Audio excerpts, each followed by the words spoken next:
Well, hello again, my friends, and welcome back once again to 15-Minute Free Thinking, the podcast where I could ramble on for 10 minutes or 2 hours, but they usually end up being about 15 to 20 minutes. I have so many thoughts on my mind at any one given time that they just spill over into the world and I lose them all. There are times when I'll sit and I'll think about a subject for a long time, days on end perhaps, and then talk about it on YouTube, and other times where something just pops into my head and I just have to go off the cuff. This is one of those times. Are people losing their minds? What is wrong with society? What the hell is going on with us out there? This question is very open-ended, and let's say I don't expect to have an answer to it. It's not like we can really gauge exactly what society as a whole is going through, because we're limited to the capacity of understanding we have based on the media or social media or any other number of external information sources that we have. We are divided into so many different camps on what to believe even about reality now. Looking back in history, I can understand why, in times of the past, two distant villages may come together and have disagreements on what's real, which God is true. All through history we fought to prove our religion was the right one, or our method of, governance or leadership or prophecy was the correct one. And only in the past few centuries have we been as closely knit as we are now, but only over the last few decades have we started to see through a window of a new type, the internet, which allows us to see each other in ways that we never before could. No longer do we just get this, hyperbole type image of what's going on out there. Look at this extreme version of this culture, or look at what happens over here, and look how weird these people are, and look at what these people believe. Now it's, look, we're all pretty much the same. A majority of people live in homes, they need food and water and shelter, and they have the same problems with the climate, with not enough rain or too much rain or bad governance. And it seems that we're continuing on this path willingly. And because of our lack of insight and philosophy into life, we are failing to ask the right questions, and we're dooming ourselves to ignorance. There's a really famous quote that's been going around more lately by who was it? It was the guy who did the pale blue dot. It's funny how when you try to think of someone's name you've thought of a million times, it just evades you. Like your brain just shuts down. But anyhow, it was a quote about the future, that if our children aren't aware and paying attention and involved in their world and understanding nature, that we were going to doom ourselves, and how we are so foolish that we are yearning to escape our own planet now because of what we're doing to ourselves and the planet. Look, we have the top, 3 billionaires? Maybe there's 4 of them. What do they all want to do? They all want to build spaceships and go to Mars. This is the reality that we are in right now, that we are so out of touch with the nature that we have around us. We've failed to see that we can take the resources, the time and the effort and the energy we're spending on stupid shit and use it for something productive. But as a species, we're ignorant and we're losing our minds because we base everything on what we think is true. What is true? And what is important?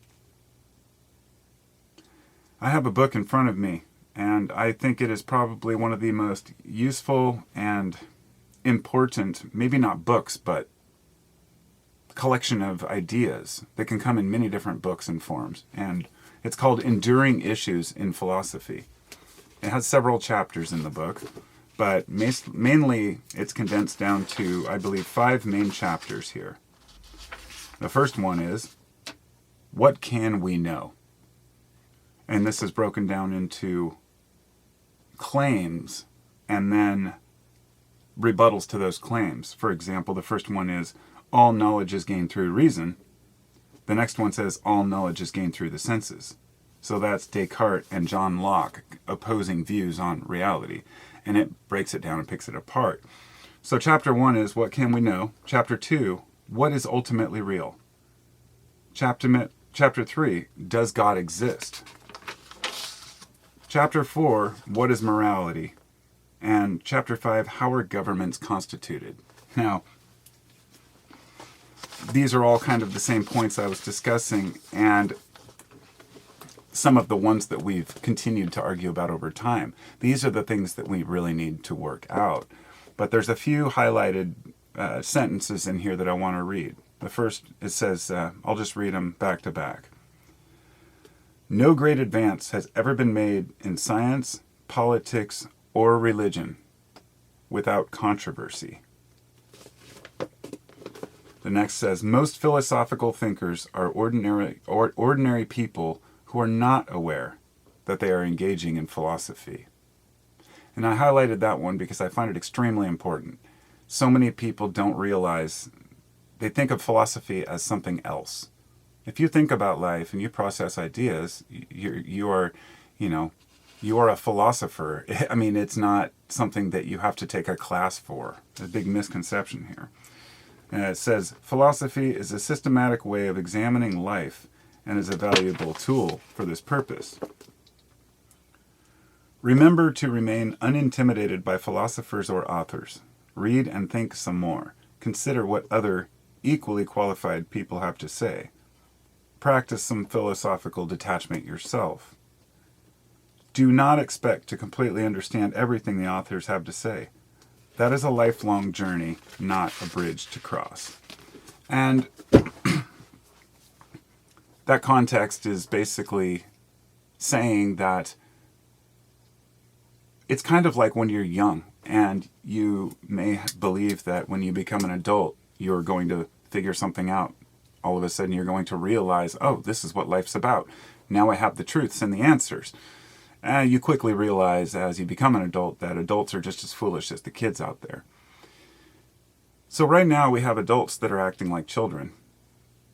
They are fighting about not just what is real, but they're failing to do even any critical thinking on the issue. When you really face questions like, for example, climate change, you have a whole group of people who are blaming those who drive SUVs. They're blaming oil for everything. Everything is the problem of climate change, and if we all just went to electric cars, we'd be fine. It's a pipe dream because electric cars still have to be powered by electricity. It's something that we could have done and still could do, but we haven't done. And therefore, here we are stuck using a lot of oil-burning vehicles. Reducing emissions, yes, is important for more reasons than just climate change. For the fact that we breathe it, and some of the most smog-ridden cities have been cured by new regulations, but then people hate the regulations. They might stand in the way of business. So you have all these senators and congressmen who are saying, no more regulations. Meanwhile, they're just pocketing the money from these companies. We live in this world where people have so much power that they can make decisions that affect the lives of millions or billions just to fatten their own pockets a little bit more. And that's a scary thing, a scary place to be, but that's also the reality we've always lived in. Those with the most power, those with the most money make the decisions, and the rest of us just have to kind of go along with it. But it's not just those people. This is the thing. I understand why a billionaire or a power-hungry, CEO wants more power or more money. It's what they do. But in order to get the people to go along with, say, wars in other countries or tax breaks for the rich, you have to convince the people that it's going to benefit them. For example, tax breaks for the rich will give you trickle-down economics. All the employed will make more money. All the workers, jobs. And then they tell you, well, if we go to war, hey, we need to protect our oil, right? We got to keep oil prices down. I don't know when the last time you went to the pump was, but it's definitely not affected by that. We live in an illusion-like world that is continually fed to us by the media. And one of the scariest propositions about that, even though media viewership is falling off heavily from years past, cable viewership, people still want to consume information. And they will go anywhere they can get it. And we are relying on a particular person or a figure to give us the news, regardless of what program it is, or whether it's a small-time media organization or a huge mainstream outlet. We have to really question the value of what we're hearing. But something I've realized is that people don't want to hear the truth. And that's perhaps the scariest part. And what I mean by the truth is the fact that sometimes we just don't fucking know. We don't know. There are some situations that we just don't know the full story on, such as existence itself. I guess to back up for climate change for a moment, that's a perfect example. We were told in the 80s that it was going to get warmer and warmer. One thing they didn't anticipate, and nobody mentioned, was that some areas would get colder and colder. We've got my state that's on fire. There's a fire in southern Oregon that's the size of LA or New York City. Huge fire. I mean, like 450,000 acres last time I checked, burned. Then we have floods, in China and Germany, just devastating floods. I think China got, what was it? Like a year's worth of rain in 2 days or something. It's absolutely crazy. These microbursts, changes in weather patterns, lightning, all these things are happening. We see it. Yet a huge sect of the public is still in denial about this. And my point isn't to promote an idea or another, but to say, when you stand in the middle and you realize that yes, humans contribute to something that's a natural cycle, but we don't understand the natural cycle, that's admitting that we just don't know. And that's hard for people. We all want to know. We all want to have the answers. It's the reason that we created religion. And when I say we, I mean mankind. It wasn't that religion was created for the sake of controlling people, or that it was brought by a particular person or entity or whoever you may believe in. It was that it's this inherent desire for us to connect on a certain level and realize that nature is bigger than us and that we want to agree on our purpose.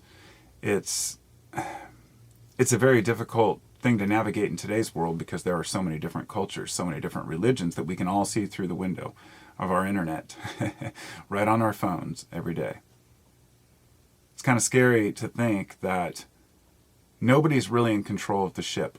In fact, I believe this is what brought about this collective insanity in the conspiracy world, which back to 1998, I read a book called Behold a Pale Horse by William Cooper. And this was like the ultimate conspiracy book. Everything, the government making deal with aliens. This guy was an ex-Navy captain or something. And it was, a lot of it I rolled my eyes at, but I learned a hell of a lot about some of these secret programs our own governments had done over the years. Really started to see the darker side of humanity, but I was fascinated by it. Then I went through this phase where I was into it, and then I realized how much of this crap is being made up because people want the illusion of others being in control. To fast forward around 2012 to 18, there were several conspiracies on YouTube and elsewhere. They were really big, and they're still around, of course, It all started with the whole 9/11 thing, and it moved on and on.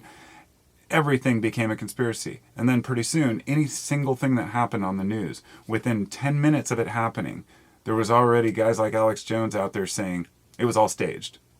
And people just believe him because it's easier to believe that something is set up than to believe that something actually happened randomly or someone did something that we don't understand.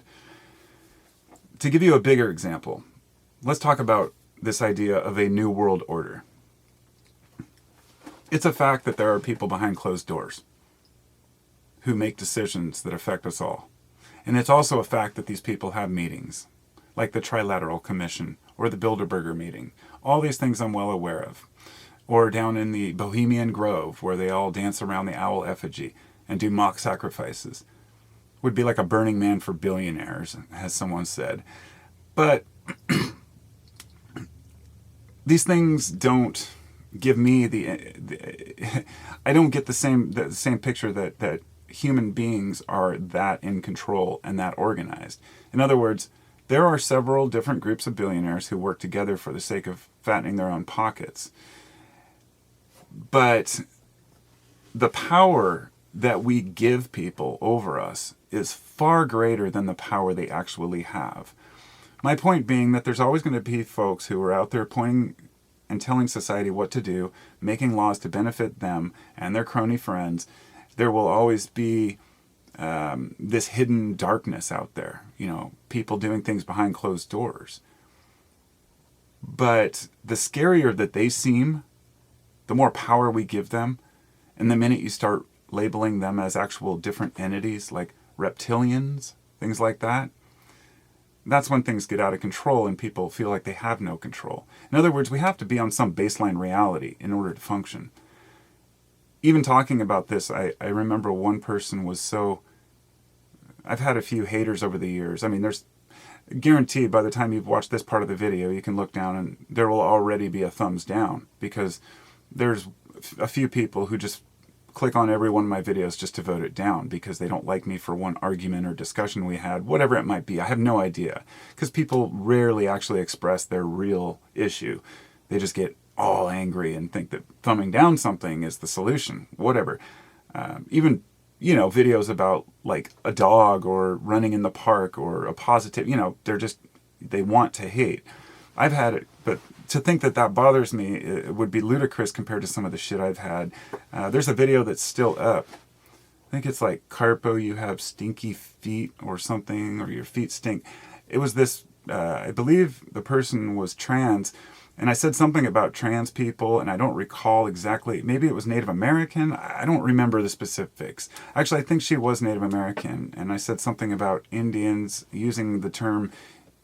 I wasn't being disrespectful, but she got all offended by it and made a video just totally harshing on me. It's pretty funny. I came across it a few weeks ago, or I guess a few months ago. But anyhow, there's another guy who, when I used to talk about these things like reptilians, he actually made several videos about me where he'd slow down a video of me while I'm talking and he'd show my eyes blinking and he'd show how I'm a reptilian. It was very entertaining to me, because instead of going and being like, I'm not a reptilian, I was like, actually, please don't give away my secrets. Slither, slither. It was just too funny. But back then, there was something called digital artifacts were coming into the public eye.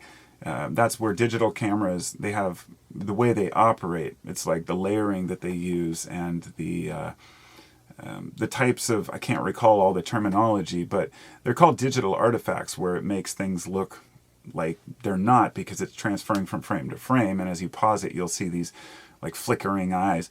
The reptilian thing cracks me up, because it's really just a metaphor for this primal brain, and to take it literally, to think that there's actually shape-shifting reptilians that run the world, it shows how it's not an issue of the people who believe that are out of touch, because they could be otherwise intelligent people. And this is where I'm going here. This is the point I'm getting to. It's not just fringe people or lunatics or morons or ignorant folks out there who believe the weirdest shit. It is scientists, engineers, your leaders, your politicians, the people that work for you, your police officers, even your medical personnel, doctors who are unplugging refrigerators with vaxes in them because they think that they're going to kill everyone, or there's microchips in there. It's ludicrous, the world that we're living in right now, but it's not that people are stupid. It's not that people are all dumb. It's that people are all dumb. We are all losing our mind collectively. And the question is why? A, has it always been here? Have we always been this way and we're just figuring it out now? With all the interconnectedness? B, is it just due to being constantly exposed to social media and the internet in this fake world? Or C, could there be some external circumstances that are affecting our brain patterns and our patterns in the way that we think? A lot of people believe in astrology. I don't personally believe in, at least the modern version, but I realized that there is a correlation between the Earth and the Moon and the Sun and the planets, and they're in a dance that we don't understand, which goes back to the 12,000-year sun cycles, the disaster cycles, as you might call them, which is a really interesting concept in itself and something I can't get into here. But it has to do with the Earth's magnetic field. If you're not familiar, the Earth's magnetic field has been weakening, and it's causing certain problems and anomalies. If we were to be hit with a solar storm today, like the one in 1859, it would be much worse because our shield has weakened by 10% or something over the last century. I'm not sure the specifics. I do follow a couple channels that discuss these things. But the point being that we are highly affected by the magnetism, and the geomagnetic disturbances can affect us as humans. We're finding this out. It's not just some, hokey pokey bullshit that, people want to believe, some pseudoscience. We know that animals are affected by it. We know that homing pigeons can all go off course because of an anomaly. We know that whales and dolphins can beach themselves because they might read the field incorrectly. We're just starting to discover this, but we as humans also react to the magnetic fields. So a question might arise to whether or not we are being affected by what's happening right now within our solar system, which would lead one to say, well, if this is a cycle that's due to solar activity, then of course maybe there is something to astrology and moods and behaviors, right? I don't know. I think it's important to be very open-minded about everything, but not draw any solid conclusions about anything in life. You have to be open to receiving new info, but at the same time, don't be so open that your brain falls out. Don't be so open-minded that you end up closed-minded because you start to believe everything. You see? I've had people accuse me of being closed-minded because I don't believe something, even though I try to explain to them that I once believed it, I researched it immensely, and now I don't. It would be something like chemtrails. Okay, yes, there is some spraying going on, and they've been doing geoengineering for decades, but no, not every single plane, and with a persistent contrail is a chemtrail. Understanding, the implications of the claims people are making and why they're making them. Here's the thing. Even when people do agree that something's happening or someone's doing this or that, it's always the negativity that we focus on. It's in our nature because we see a threat and we try to address it. The problem with that, sometimes we end up screwing ourselves because we start worrying about the wrong threats. And that's what's happening right now. And that's what I want to finish on here. It's the fact that we are so busy fighting that we think that our neighbors, just because they believe in a different political persuasion, that they're an enemy, that they're demons, that they're, completely... It's become so absurd at this point that the people have become divided over issues that they don't even understand, and I'm part of that, and I'm one of them. All of us, we're all part of it. It's just the world we live in now. So I think we could take it upon ourselves as individuals to take a little more time to understand things, but more than that, to try to understand people. As I said in the beginning, philosophy is just something that we do. Thinking about things is important. The problem arises when we start believing that our take on reality is the right one, and it's okay to change our minds at times. It might not be comfortable, but it's essential.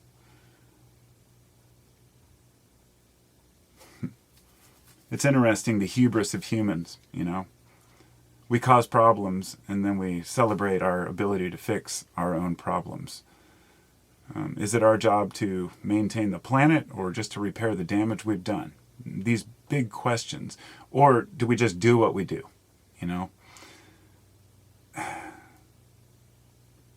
I'll just say this, we're living in interesting times. And I think that the next 20 years is going to be an immense challenge globally. From what I've seen and what's going on out there, this kind of mental breakdown of faculties and ability to cooperate and this tribalism is only going to get worse, which is why I'm addressing it. Because the more people who are able to overcome that and to try to see things from other people's point of view, the better off we'll be. Thanks for listening. Talk to y'all next time.